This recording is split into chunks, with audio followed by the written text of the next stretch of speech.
Dan ini cerita supaya kamu tahu. Jadi berkah betul ya di Indonesia itu lama itu ada Madura, ada Sumatera, ada Banjar.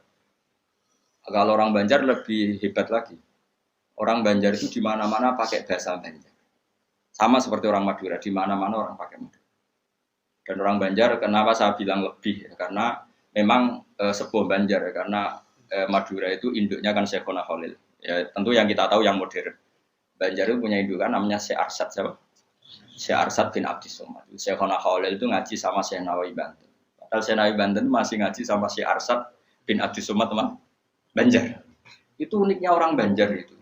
Meskipun hidup di mana-mana pakai bahasa Banjar. Termasuk kiainya siapa yang di Kholi besar di Banjar itu? Siapa itu? Di mana? Ustadz Zainil itu. Enggak, kampungnya apa? Ijen. Sekumpul ya. Itu ngajinya di Bangil. Kamu kira ngajinya di mana? Ngajinya di Mbah Zaini itu ngajinya di Bangil. Tapi jangan kira sama orang Jawa enggak, sama orang Banjar.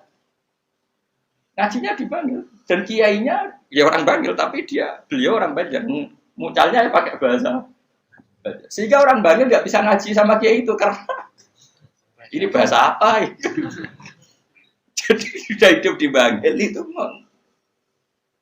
tetap pakai bahasa Banjar. Kalau kita kan Islam Nusantara, jadi kayak, nah ini penting saya utarakan. Karena apa? Semakin lama itu orang, nah terus ini gitu ya. Saya ini kan baca kitab banyak sekali. Itu tadi saya sudah buktikan sholat sudah ada 5 mungkin. Tak teruskan. Ketika Nabi mau kabundut, dia sudah susah. Itu dibuka jendela. Itu Nabi masih di dalam buka jendela. Ketika melihat orang sholat itu langsung sehat. Ternyata ketika beliau sakit, orang semua di masjid tetap sholat. Masyhur kenangannya Aisyah, kenangan Sayyidah Fatimah. Fastana rawajjuh wasur rawajjuh. Nabi baru nggak sholat berdoa, semua nangis pot. Ternyata aku sukses jadi Nabi, wah berdoa. Semua nangis pot. Padahal beliau sakit. Sudah usi barok, sudah pakai belenggu, sudah di kepalanya sudah diasbu, sudah dimaksud, Akhirnya apa? Nabi minta, "Cong aku gandeng, ben iso sholat." Terus dipapa itu Sayyidina Ali bin Fadl itu saudaranya Abdul bin Abbas, Fadl bin Abbas. Terus Nabi yuhada bina rajulaini dipapa Fadl ke sinten? Ali. Terus kemudian ikut sholat. Ikut jamaah masyhur, terus akhirnya Abu Bakar mundur, kemudian Nabi ngimami. Lagi-lagi Nabi bunganya itu krono sholat.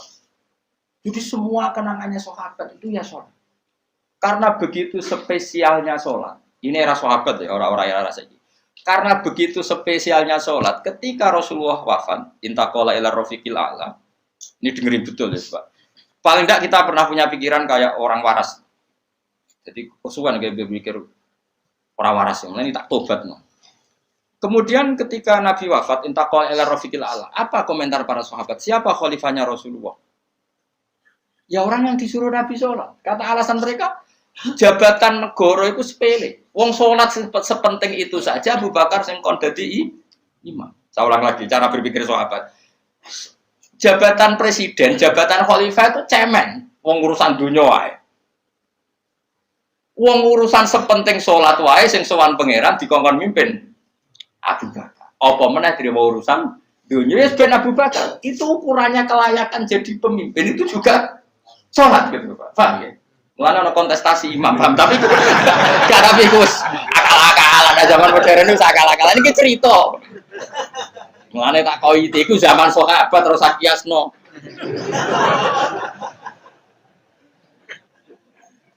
Tapi sampean pernah dengar toh ketika sahabat milih Abu Bakar alasannya apa? Karena Abu Bakar ditunjuk ngimami sholat. Terus pikiran mereka sholat sepenting itu saja oleh Rasulullah diridakno dipimpin Abu Bakar. Dia sudah khalifah Abu Bakar. Kayak apa urgensinya sholat sampai semuanya rujukan. Terus Nabi juga ngendikan, "Somben jong kowe nek ning mahsyar iku amaliyane ora pati dihisab. Pertama dihisab iku sholat. Terus sholat sama Allah liyane gampang. Lagi-lagi sholat yang dipuji. Tapi sekarang orang Islam modern ini koyo LSM. Jadi pikirannya itu gimana supaya orang kaum marginal itu sing ndi ora supaya ke tengah. Berarti koyo pemain bal, itu rumus-rumusnya kok pemain bal. Orang yang termarginalkan supaya di tengah. Orang-orang miskin itu bisa dibasmi. Oleh basmi piye malaikat Mikail ora kepen rezekine ngentekno. Jadi gak pikir sampai wong melarat ora salat luwih dibela timbang wong mapan salat. Mergo wong mapan salat jenenge berjuwis. Nak wong ora salat tapi melarat iku kaum pinggiran. LSM seringane bela kaum pinggiran. Padahal iso wae Allah ngukum wong ora salat rezekine angel. Sing sering salat diparingi barokah urip rezekine jembar. Tapi sebagian wong-wong LSM ya ora kabeh tapi kakean sing ngene iki, paham ya? Sing salat mapan nggo mobil dianggap berjuwis, anti sosial. Sing ra salat terus Allah ngukum melarat, tetep dibela-bela mergo napa marji. Ngene kejogeman melok ngono niku iku wong Islam. Kejogeman iso wae dekne melarat mergo uripe boros. Di dhuwit sithik dienggo narkoba, di dhuwit sithik nggo bokeng wong wedok, terus melarat. Bareng melarat, berhubung melarat tetep mbok bela mati-matian. Itu kita takoki pangeran itu piye? Aku tak hukum malah mbok bela gitu piye.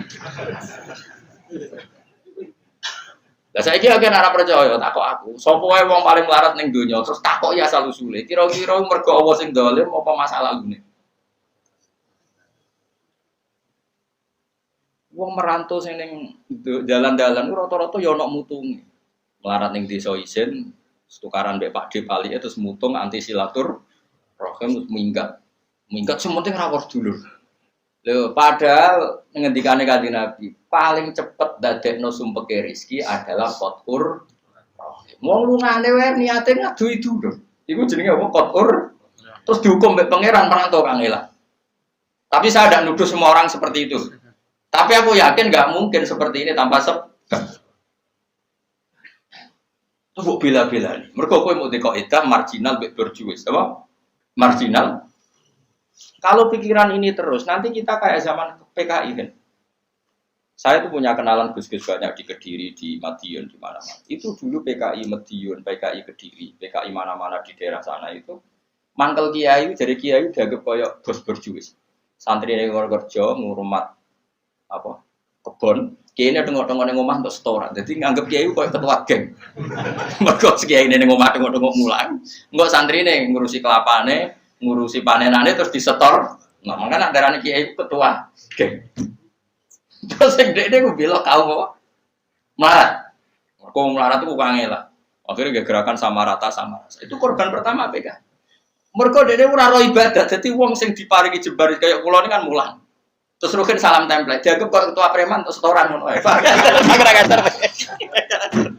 Yo mati yo jenenge wong bingung kabeh diprovokasi ngono iku yo. Mati. Akhirnya pertama yang dilibas PKI yo kiai, perkarane provokasine ngono iku. Yo kayak agak anak kiai aku anak kiai putune kiai itu terus cerita. Padahal kiai-kiai iku mapan mergo barokah wa mattaqillah Allahu makhraja. Mesti ora ana wong takwa ora diurusi pangeran. Kulo niku yo ora pati pinter pergawe tapi yo kerupat ya pangeran. Umum yang kaji kulo yo kaji. Umum yang Pak Yurabi yo Yurabi. Cara aku butuh wae untuk akeh kan cuma yo. Pokoke gampang kabeh cara gelem. Cuma iki kan njogo toleransi. Sampai wong ora payu-payu yo. Saya tuh pernah itu ngisi seminar di Madura di Bata-Bata di sana. Pondok paling besar di Madura namanya termasuk pondok paling besar itu Bata-Bata sama Gus Yofur. Itu cerita gini, Gus kalau di sini orang alim, kalau ingin nikah gampang, dikasihkan, masih dikasih uang sama calon mertua. Kalau Anda ingin, nanti pulang bisa bawa langsung. Ini Madura, negara Islam. Yang pemandunya itu bilang gitu. Waduh. Aku ngaku kesuwen dari Kiai Jawa Tengah. Kesuwen ratau roh ngono-ngono iku. Jadi saya kaget tuh, masa gitu ya? Itu ada pendereknya lagi, pengiringnya lagi. Tak tanya, apa betul gitu? Oh iya, betul sekali. Padahal kecerdasan Madura itu yang paling bisa ngalahkan kecerdasan Pak Habibie guyonannya. Karena kalau guyonannya Pak Habibie itu tanya, coba ukur ketinggian tiang itu, tiang bendera. Oleh orang Madura dinaikin. Ditanya, kenapa tidak kamu copot? Itu kan tiangnya kan copotan. Kenapa tidak kamu copot ukur di bawah? Oh, namanya agak ketinggian, Pak.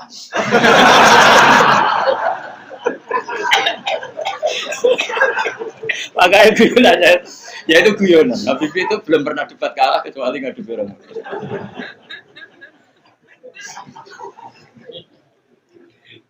Tapi di sana juga gitu guyonan. Tapi memang orang Madura itu nak guyon. Orang Madura tak tanya, memang guyonannya guyon. Memang Madura cerdas-cerdas. Jadi mau sekarang iso bayang no itu. Aku pikir itu beda memang. Nah, perasaan saya di sana itu kayak di Thailand karena pulaunya terpisah terus bahasanya beda. Jadi kalau orang Madura ngomong sama orang Madura kayak ada di Indonesia sudah. Kayak di Thailand. Dan ini cerita supaya kamu tahu. Jadi berkah betul ya di Indonesia itu lama itu ada Madura, ada Sumatera, ada Banjar. Kalau orang Banjar lebih hebat lagi. Orang Banjar itu di mana-mana pakai bahasa Banjar. Sama seperti orang Madura, di mana-mana orang pakai Madura. Dan orang Banjar, kenapa saya bilang lebih? Ya, karena memang sebuah Banjar, ya, karena Madura itu induknya kan Syekhona Khalil. Ya, tentu yang kita tahu yang modern. Banjar itu punya indukan namanya Syekh Arsad, siapa? Syekh Arsad bin Abdis Somad. Syekhona Khalil itu ngaji sama Syekh Nawawi Banten. Padahal Syekh Nawawi Banten masih ngaji sama Syekh Arsad bin Abdis Somad, teman Banjar. Itu uniknya orang Banjar itu. Meskipun hidup di mana-mana pakai bahasa Banjar. Termasuk kiainya siapa yang di Kholi besar di Banjar itu? Siapa itu? Di mana? Ustadz Zainil itu. Enggak, kampungnya apa? Ijen. Sekumpul ya. Itu ngajinya di Bangil. Kamu kira ngajinya di mana? Ngajinya di Mbah Zaini itu ngajinya di Bangil. Tapi jangan kira sama orang Jawa, enggak, sama orang Banjar. Ngajinya di Bangil. Dan kiainya ya orang Bangil, tapi beliau orang Banjar. Mucalnya pakai bahasa Banjar. Sehingga orang Bangil enggak bisa ngaji sama kiai itu karena ini bahasa apa? Jadi sudah hidup di Bangil itu tetap pakai bahasa Banjar.